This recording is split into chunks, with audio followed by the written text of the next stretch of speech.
आपको लोग वोट क्यों करें आखिर? क्यों करे?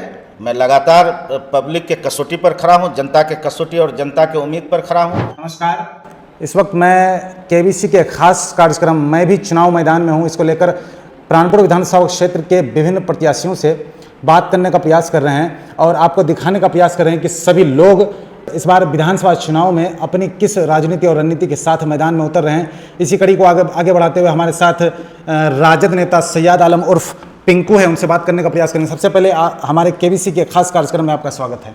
बहुत बहुत धन्यवाद आप लोग का भी, पत्रकार महोदय। बहुत जमाने से हम देख रहे हैं आपको राजद में, आरजेडी में आपके पूर्वज भी रह चुके हैं, आप भी हैं, तो क्या रणनीति होगा आपकी इस बार का? मेरी रणनीति है, हमारे वालिद साहब 1990 में पहली बार चुनाव जीते इंडिपेंडेंट के रूप में।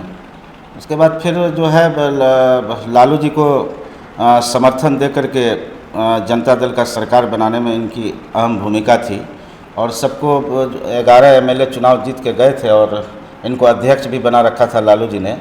और हम उसी के विरासत को जो इस क्षेत्र के लिए किए उन्होंने जो बागीचा लगाया, उस बागीचा को मैं लगातार जो है पानी डाल के हरा भरा रखने का काम किया। अभी विधानसभा चुनाव होने हैं और आप अपने आप को किस हिसाब से मतलब परोस रहे हैं जनता के पीछे में? क्या उद्देश्य लेकर, क्या रणनीति लेकर के जनता के पास? मैं महागठबंधन में हूँ और तेजस्वी जी ने मुझे आश्वस्त किया था पिछली बार, भी मैं कैंडिडेट था, वो हमको बोले कि मैं तो आपको लड़ाना चाहता हूं प्राणपुर से, लेकिन किसी कारणवश कांग्रेस को ज़्यादा सीट लेने की वजह से मैं नहीं लड़ पाया, लेकिन फिर भी मैं महागठबंधन के साथ कदम से कदम मिला करके मैं खड़ा रहा और मेरी कोशिश भी थी कि 2020 में यहाँ से जो महागठबंधन के कैंडिडेट थे उसको जीत मिले, लेकिन जीत लगातार यहाँ पर महागठबंधन का जो कैंडिडेट है 2 बार से ये कांग्रेस के खाते में है और लगातार इनकी हार हो रही है। और पब्लिक का साफ तौर पर कहना है कि अगर ये सीट अगर राजद में चले जाए और कोई लोकल प्रत्याशी हो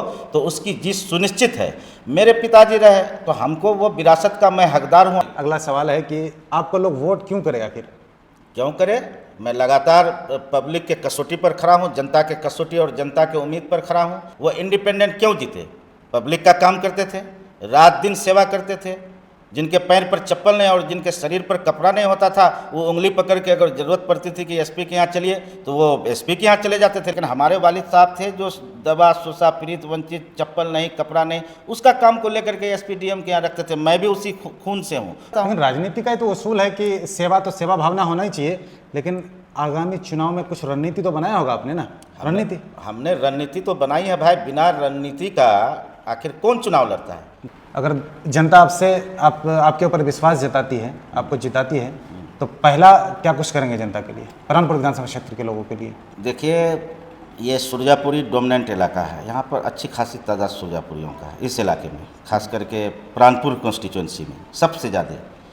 मैं यहाँ जो शिक्षा की व्यवस्था है मैं उस पर सुधार लाने का काम करूँगा। जो स्वास्थ्य की स्थिति है यहाँ पर बहुत दयनीय स्थिति में है, मैं उस व्यवस्था को भी ठीक करने का काम करूंगा। सबसे पहले मैं करप्शन को समाप्त करूंगा और सारे सेक्टर को मैं सुचारू रूप से बाल, और ख़ास करके हम लोग का ये पसमानदा इलाका है, गरीब इलाका है, यहाँ पर मेडिकल कॉलेज और इंजीनियरिंग कॉलेज की भी स्थापना हो ताकि यहाँ के हमारे बच्चों को जो है बाहर शिक्षा जो है प्राप्त करने के लिए नहीं जा सके, कटिहार नहीं जा सके। मेरे ही क्षेत्र में बने, इस प्राणपुर कॉन्स्टिट्यूंसी में बने तो यहाँ के बच्चे जो है यहीं पर रह करके यहीं पर मेडिकल कॉलेज और इंजीनियरिंग कॉलेज की सुविधा ले पाए, ये मेरी प्राथमिकता है। हमारे साथ ये थे सैयद आलम और पिंकू, हमारे साथ बने रहें केबीसी न्यूज़ के साथ। नमस्कार।